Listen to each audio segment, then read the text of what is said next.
Hello नमस्कार। तो कैसे हैं आप सभी लोग। मैं उम्मीद करता हूं आप सब बहुत बढ़िया और बहुत अच्छे होंगे। अगर आप बीएससी नर्सिंग करना चाह रहे हैं 2024 में और अभी तक ऊहापोह में है, मतलब थोड़ी सी उलझन और थोड़ी सी मुश्किल में है कि बीएससी नर्सिंग का क्या प्रॉपर सिलेबस रहता है प्रत्येक सब्जेक्ट का, चाहे वो फिजिक्स हो, केमिस्ट्री हो, बायोलॉजी हो, नर्सिंग एप्टीट्यूड हो या फिर जीके हो या फिर इंग्लिश हो, आपको किस सब्जेक्ट में कितना और क्या पढ़ना है कि आपका सिलेक्शन हो जाए। यानी कि अगर फिजिक्स आपको पढ़नी है तो कौन सी क्लास की पढ़नी है, कौन कौन से चैप्टर पढ़ने हैं, केमिस्ट्री पढ़नी है तो कौन से चैप्टर पढ़ने हैं, कितने चैप्टर पढ़ने हैं, बायोलॉजी पढ़नी है कैसे, नर्सिंग एप्टीट्यूड का जिसका नाम बच्चों ने आज तक सुना भी नहीं होता है, एंट्रेंस एग्जाम में आपसे एक ऐसा विषय भी पूछा जाता है, उसको भी हम डिटेल में बात करेंगे कि नर्सिंग एप्टीट्यूड में आपको क्या पढ़ना है और कहाँ से पढ़ना है, कि किस तरीके से आपको करो तैयारी की इस बार हो जाए आपका बीएससी नर्सिंग पार। ठीक है, तो हम इस वीडियो में ही डिस्कस करने वाले हैं कि क्या रहने वाला है आपका physics, chemistry, biology, nursing aptitude, GK, English का आपका सिलेबस क्या रहने वाला है, कैसे तैयारी करनी है, कैसे पढ़ना है और क्या पढ़ना है। ठीक है, इन सभी चीजों के बारे में वन बाय वन डिस्कस करने वाले हैं। तो नमस्कार, मेरा नाम है सिद्धार्थ और मैं आज सभी लोगों को बताने वाला हूं कि आप बीएससी नर्सिंग अगर 2024 की तैयारी कर रहे हो, अगर आपको भी तैयारी करने में दिक्कत परेशानी आ रही है तो आप बिल्कुल सही जगह पे आए हैं। डिस्क्रिप्शन बॉक्स में आपको एक व्हाट्सएप ग्रुप का लिंक मिलेगा, आप उस ग्रुप को ज्वाइन कर लेंगे तो आपको समय समय पर बीएससी नर्सिंग 2024 से रिलेटेड सारी समस्याओं का अपडेट वहां पर मिलता रहेगा। जैसे कि क्या आपको पढ़ना है, कैसे पढ़ना है, कौन सा टॉपिक को कितना समय देना है, कितना नहीं देना है, कुल मिला के एक तरीके की बहुत बढ़िया और बेहतरीन तरीके की मेंटरशिप आपको वहां पर दी जाएगी। साथ ही साथ में आप हमारा ऐप डाउनलोड कर सकते हैं जिसका नाम काश मेडिकल एकेडमी है। वहां पर आपको ये सारा सिलेबस जो मैं आज पीडीएफ में डिस्कस करने वाला हूँ कि फिजिक्स में क्या पढ़ना है, केमिस्ट्री में क्या पढ़ना है, बायोलॉजी में क्या पढ़ना है, उसका सिलेबस का जो पीडीएफ है उसको भी आप वहां से डाउनलोड कर पाएंगे। नेक्स्ट अगर हम बात करें हमें पढ़ना क्या क्या है, तो हम अपनी अगर पीडीएफ को चालू करेंगे, आपको यहाँ पे देखो सबसे पहले स्टार्ट करेंगे हम कि आपको फिजिक्स में क्या पढ़ना है। क्या फिजिक्स में क्या पढ़ना है? फिजिक्स में देखो ऐसा देखो, अगर जब आप ब्राउचर देखोगे अपनी यूनिवर्सिटी का, अपनी मेडिकल कॉलेज का, तो उसमें ये दिया जाता है कि फिजिक्स ऑफ क्लास इंटरमीडिएट, यानी कि आप कक्षा 12वीं की फिजिक्स पढ़ो, आपके लिए सिलेक्शन हो जाएगा। यानी कि वो कहते हैं कि अगर आप क्लास 12 पास आउट हैं तो क्लास 12 की आपकी फिजिक्स ही आपके एंट्रेंस एग्जाम में आएगी, आपकी केमिस्ट्री ही एंट्रेंस एग्जाम में आएगी, आपकी बायोलॉजी ही एंट्रेंस एग्जाम में आएगी। ठीक है, अगर हम यहाँ पे अगर देखेंगे तो आपको electric charges, field, electrostatic potential, capacitance, correct electricity, moving charges and magnetism, magnetism and matter, electromagnetic induction, electromagnet, इस प्रकार से आप देख पाओगे यहाँ पे सारे चैप्टर आपका लास्ट तक, यानी कि सेमीकंडक्टर एंड डिवाइसेस तक और सिंपल सर्किट तक दिया गया है। आप इसे यहाँ पर जूम करके पीडीएफ को देख पाओगे। पीडीएफ देखने के लिए आप हमारा ऐप डाउनलोड कर सकते हो। ऐप में आपको ये पीडीएफ मिल जाएगी अच्छे से फ्री ऑफ कॉस्ट। आप ऐप को डाउनलोड करोगे, वहाँ पे सिलेबस का एक सेक्शन आएगा, सिलेबस में जाओगे, बीएससी नर्सिंग 2024 का ऑप्शन मिलेगा, उसमें जाओगे आप, वहां पर आपको ये पीडीएफ मिल जाएगा, आप वहां से डाउनलोड करके देख सकते हो पूरा सिलेबस। ठीक है, यहीं पे अगर हम यहाँ पे बात करेंगे केमिस्ट्री की, क्या केमिस्ट्री में क्लास 12 की अगर हम बात करें, क्या क्लास 12 की बात करें तो आप वहां पर सॉलिड स्टेट से लेकर के आपका जो लास्ट चैप्टर बायोमोलिक्यूल है, वहां तक आपको ऑर्गेनिक, इनऑर्गेनिक, ब्लॉक केमिस्ट्री, जो भी inorganic chemistry, organic chemistry, physical chemistry, जितनी भी केमिस्ट्री आपकी सारी की सारी आपको पढ़नी है। साथ ही साथ में कुछ ऐसे भी सब्जेक्ट होते हैं, क्या कुछ ऐसे भी टॉपिक होते हैं जो क्लास 11वीं के पूछे जाते हैं हमेशा, चाहे कोई भी आपका एंट्रेंस एग्जाम हो, क्या चाहे कोई भी एंट्रेंस एग्जाम हो, 11वीं कक्षा के भी प्रश्न आपसे पूछे जाते हैं हर विषय में, चाहे वो फिजिक्स हो चाहे केमिस्ट्री में हो। हम यहाँ पे देखेंगे कैसे कौन कौन से टॉपिक हैं जो क्लास 11 के इंपॉर्टेंट है, जिन पे क्वेश्चन ज्यादा तक पूछे जाते हैं। क्या ज्यादा तक पूछे जाते हैं? देखो अगर हम ज्यादा तक इंपॉर्टेंट टॉपिक्स की बात करें तो आपका ये जो मोल कॉन्सेप्ट है, क्या मोल कॉन्सेप्ट है, इस टॉपिक से भर भर के क्वेश्चन पूछे जाते हैं, थोड़े बहुत नहीं, भर भर के इस टॉपिक से क्वेश्चन पूछे जाते हैं मोल कॉन्सेप्ट से। किससे? मोल कॉन्सेप्ट से। और एटॉमिक स्ट्रक्चर अपने आप में ही एक ऐसा चैप्टर है जो हर बच्चे के लिए इंटरेस्टिंग होता है और इजी भी होता है, और एग्जामिनर भी इस पे काफी अच्छे फोकस करके इसमें क्वेश्चंस देता है। साथ ही साथ में सेम इसी प्रकार से पीरियोडिक टेबल भी अपने आप में एकदम बहुत ही बढ़िया चैप्टर, इसे बहुत आसानी से पढ़ा जा सकता है, बहुत स्कोरिंग चैप्टर है।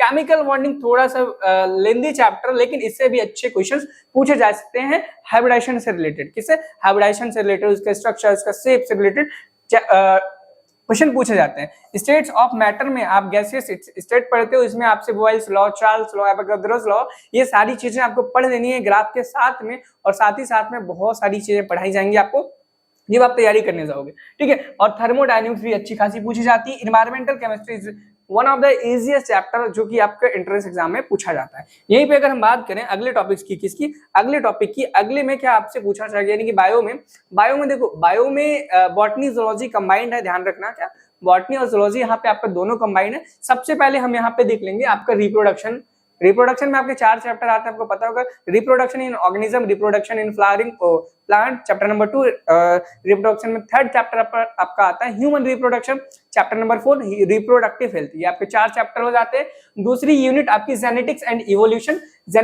इवोल्यूशन में भी आपको 3 चैप्टर पढ़ने को मिलते हैं। पहला चैप्टर जेनेटिक्स एंड हेरिडिटी है, यानी कि मेंडेलियन जेनेटिक्स, जिसमें हम आप पढ़ते हैं, ठीक है। अगला चैप्टर हम मॉलिक्यूलर जेनेटिक्स जिसे बोलते हैं, क्या बोलते हैं, मॉलिक्यूलर जेनेटिक्स बोलते हैं। एंड उसके बाद इवोल्यूशन नाम का एक अलग ही चैप्टर आपको पढ़ने को मिलता है, जो कि इसी में कंसीडर किया जाता है। साथ ही साथ में बायोलॉजी एंड ह्यूमन वेलफेयर, आप ये chapter human health and welfare करके एनसीईआरटी में दिया गया, यहाँ पे थोड़ी सी मिस्टेक है, ह्यूमन वेलफेयर करके चैप्टर होता है, ठीक है।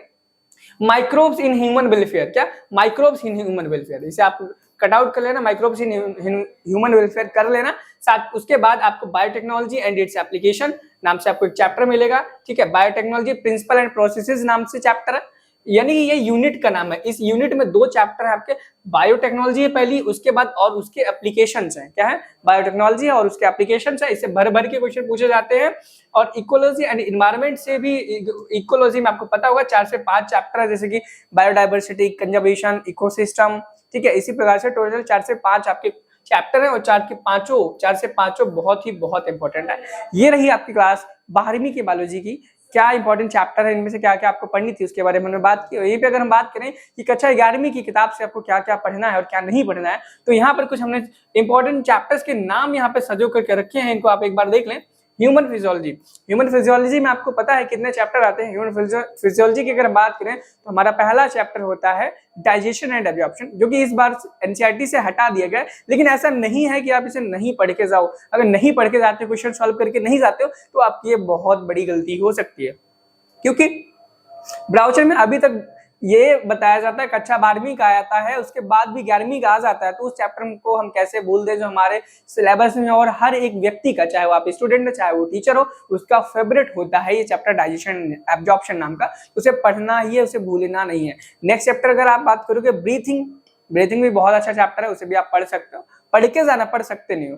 नेक्स्ट चैप्टर अगर हम बात करेंगे, वहां पे आपको ब्लड सर्कुलेशन मिलेगा, ठीक है। नेक्स्ट आपको एक्सक्रीटरी सिस्टम पढ़ने को मिलेगा, उसके बाद आपको पढ़ने को मिलेगा लोकोमोशन एंड मूवमेंट के बाद आपको पढ़ने को मिलेगा ह्यूमन ब्रेन, ठीक है, जिसे हम न्यूरल कंट्रोल एंड कोऑर्डिनेशन नाम से जानते हैं एनसीईआरटी में। एंड नेक्स्ट वन अगर हम देखेंगे केमिकल कंट्रोल एंड कोऑर्डिनेशन, जिसे हम हार्मोन वाला चैप्टर भी बोलते हैं सिंपल नॉर्मल लैंग्वेज में। ये रहा हमारे ह्यूमन फिजियोलॉजी में कितने चैप्टर इंक्लूड होते हैं वो।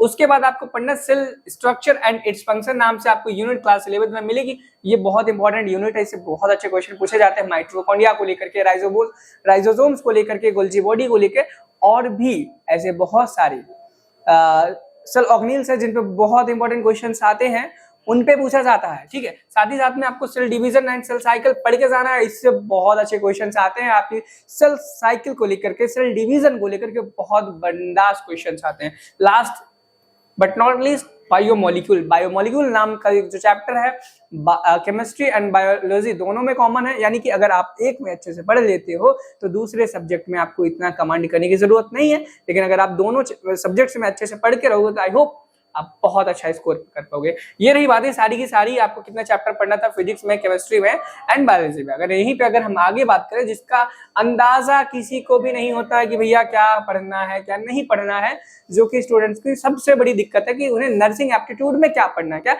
नर्सिंग एप्टीट्यूड में क्या पढ़ना है। देखो नर्सिंग एप्टीट्यूड में मैंने बहुत ऐसे चुन कर टॉपिक निकाले हैं जो कि एग्जाम में आपसे पूछे जाएंगे, इनके ऊपर पढ़ना है, इनके ऊपर पूरी क्लासेस हम आपको प्रोवाइड कराएंगे, इंपॉर्टेंट क्वेश्चन प्रोवाइड कराएंगे। जैसे कि मैंने यहाँ पे 8 टॉपिक ढूंढ के निकाले हैं। कितने टॉपिक निकाले? 8 टॉपिक ढूंढ के निकाले हैं, जो कि बहुत महत्वपूर्ण है। इन्हीं टॉपिक से हर साल क्वेश्चन बनते आए थे और इस साल 2024 में भी इन्हीं टॉपिक से ही क्वेश्चन बनेंगे। जैसे कि हम बात करें यहाँ पे नर्सिंग प्रोफेशन इन इंडिया, यानी कि नर्सिंग एक प्रोफेशन है हमारे भारत देश में। इस टॉपिक को पढ़ाया जाएगा, किस प्रकार से है, इसका क्रेज कितना है, कितने लोग पार्टिसिपेशन लेते हैं, कितने नहीं लेते हैं, क्या इसमें पार्टिसिपेट करना अच्छी बात है, कैसे नहीं है, ठीक है। इसका क्या रोल होता है, नर्सिंग का क्या रोल होता है एक हॉस्पिटल में, क्या एक रोल होता है नर्स का पेशेंट के सामने, क्या एक रोल होता है नर्स का एक डॉक्टर के सामने, उसके बारे में, प्रोफेशन के बारे में पढ़ेंगे हम यहाँ पे।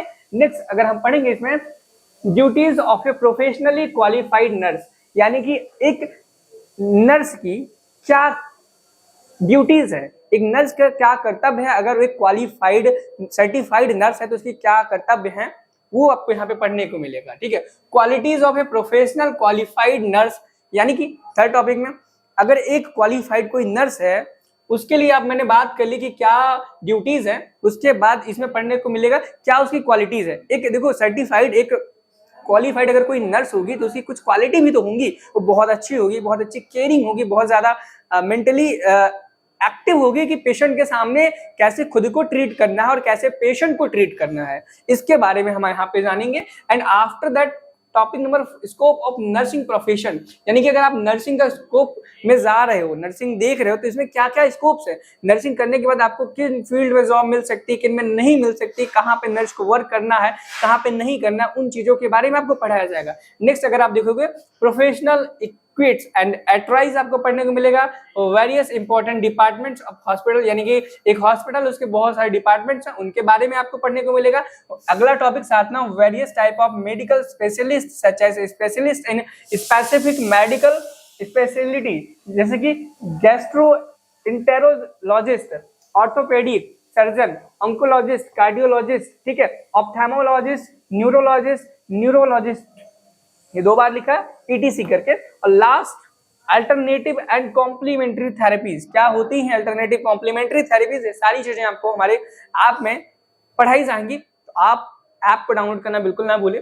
नेक्स्ट अगर हम बात करें यहाँ पे और हमें क्या पढ़ना है, ये हो गया फिजिक्स हो गया, केमिस्ट्री हो गया, बायोलॉजी हो गया, जूलॉजी हो गया, साथ ही साथ में आपका नर्सिंग एप्टीट्यूड की, लोगों को समस्या थी नर्सिंग एप्टीट्यूड में क्या पढ़े, नर्सिंग एप्टीट्यूड की समस्या हो गई है खत्म, ठीक।